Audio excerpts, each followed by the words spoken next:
Lloret. Buscando siempre generar esos criterios que aporten en beneficio de los estudiantes y sobre todo del sistema universitario y académico. Empezaré primero coincidiendo plenamente con las intervenciones de mis colegas legisladores de la bancada, compañeros como Augusto Espinosa, como Amapola Naranjo, con respecto al Consejo de Regentes y los principios democráticos que tiene que existir al momento de la elección de autoridades, y de ahí que respaldo plenamente la iniciativa planteada por el compañero Augusto Espinosa en el sentido de que se puede elegir a través de ternas presentadas por este Consejo de Regentes y que se apliquen los principios democráticos para que los estudiantes, los profesores, el personal administrativo, los empleados y trabajadoras puedan ser parte de este proceso y de este principio importante que es el principio democrático dentro de las universidades. También me parece importante hablar sobre el fortalecimiento de las becas estudiantiles que nos permite a los estudiantes trascender en las fronteras del conocimiento y sin lugar a dudas poder ser beneficiarios de este sistema de becas que han venido aplicándose sobre todo y de manera importante en estos últimos 10 años de revolución ciudadana, de transformación que ha vivido el país y el Ecuador.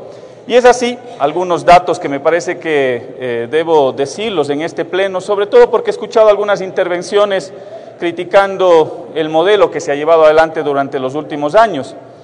Fíjense ustedes, colegas legisladores, en los 10 años anteriores a la revolución ciudadana, el número de becarios en el Ecuador no llegaba a 600 en esos 10 años. Seguramente muchos de esos 600 eran algunos hijos de ministros, de algunos en esa época diputados que tenían las coyunturas políticas para poder acceder a esas becas. Eso cambió en el Ecuador y hoy podemos decir con orgullo que el número de becarios y de beneficiarios, los estudiantes a nivel de todo el país, llegan a 20.000 becas, que se complementó con la beca de Esteban Arévalo, un joven estudiante que hoy es becado gracias a esa política implementada por parte del gobierno anterior. ¿Cómo no recordar? Y yo soy testigo fiel, cuando recorremos los distintos lugares, los distintos puntos del país, nos encontramos con algunos de esos beneficiarios. Por poner un ejemplo nada más, en un recorrido por la parroquia Susudel, del Cantón Oña, quizás una de las parroquias más pobres que tenemos todavía en la región austral. En medio de ese recorrido me encontraba con doña Carmen Delec. Doña Carmen Delec era la mujer, una de las mujeres más orgullosas, una mujer sencilla, humilde, campesina de mi provincia de La Suay, pero en ese momento era la mujer más orgullosa, porque su hija se había beneficiado de una de esas becas y estaba estudiando en una de las mejores universidades de Rusia gracias a esa política implementada. ¿Quién podía pensar que en este país una persona humilde, campesina, que siempre ha estado bajo un sistema que le ha impedido acceder a esta serie de beneficios, hoy esa madre se sentía orgullosa de que su hija sea una de esas beneficiarias? Y hay que seguir en ese camino y en ese sendero. Y me parece importante que dentro de esta propuesta que estamos discutiendo en esta noche, se pueda fortalecer el sistema de becas. Ese es el camino, ese es el sendero. Ya lo hemos marcado durante estos 10 años y se tiene que profundizar y caminar en ese sentido. También quisiera hacer una intervención con respecto a la accesibilidad a la universidad. Para esto hay que ser claros, se necesitan recursos, se necesita infraestructura, se necesita un mayor número de maestros, de docentes. No se puede transformar la realidad del país de la noche a la mañana y eso hay que ser claros, no podemos caer en la demagogia de poder ofrecer y como he visto en algunas campañas, sobre todo gubernamentales, yo les invito a darnos un baño de verdad, un baño de verdad. Si bien es cierto se ha incrementado el número de estudiantes en las universidades.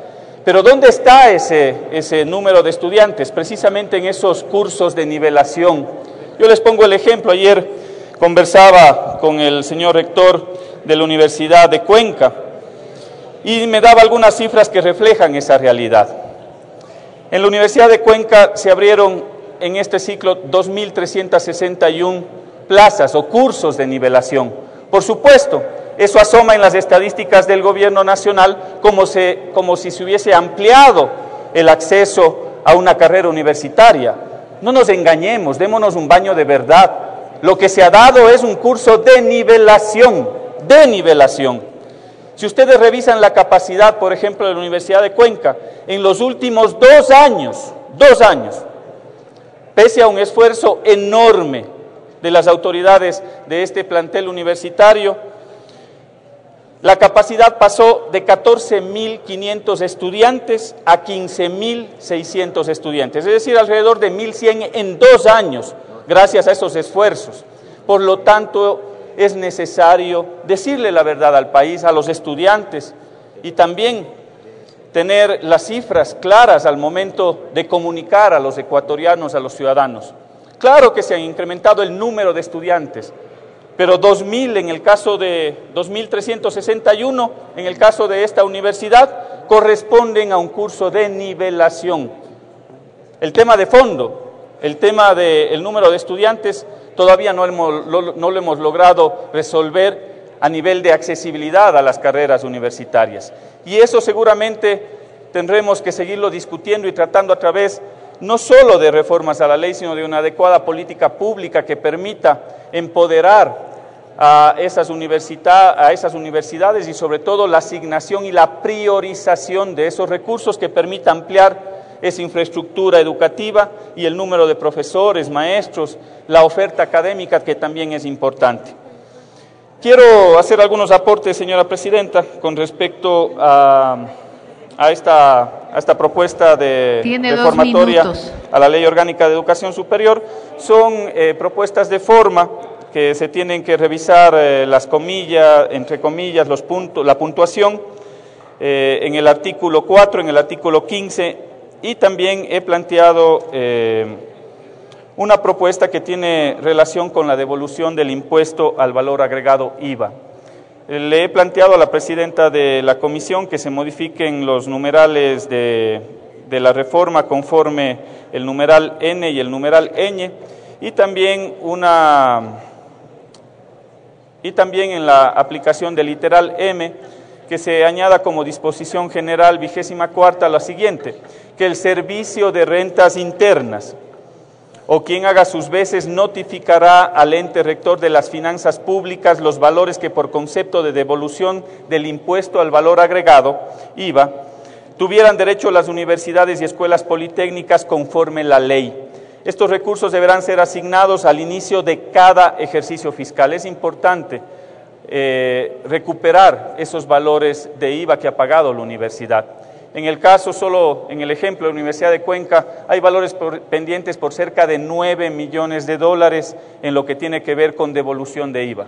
Ha habido un compromiso de la CENACYT en algunas reuniones que han tenido con las universidades y que hasta ahora no se ha cumplido con relación a este tema. Por eso es que estoy planteando esa modificación, y también quisiera hacer un aporte con respecto a un régimen especial que se tiene que aplicar dentro de la contratación pública para que las universidades tengan la posibilidad de ejecutar oportuna y rápidamente su presupuesto, su asignación fiscal. El otro día revisábamos dentro de la Comisión de Régimen Económico la ejecución en el ámbito de las universidades, estaba en alrededor del 76% en promedio, y eso se debe a que deberíamos establecer un régimen especial de compras públicas. Por eso me he permitido hacerle llegar a la presidenta de la comisión en el artículo 18 un proyecto que agrega el artículo 23.2 a la LOES y una disposición transitoria 17ª, que sin perjuicio en lo dispuesto del artículo 23.1 a la presente ley, el Consejo de Educación Superior, en coordinación con el CERCOP, deberán presentar las reformas necesarias a la Ley Orgánica del Sistema Nacional de Contratación Pública y su reglamento de aplicación, conforme lo que estaba establecida en la norma, pero mejora un poco la redacción. Eso como aporte, señora presidenta, y con eso concluyo mi intervención. Muchas gracias. Muchísimas gracias.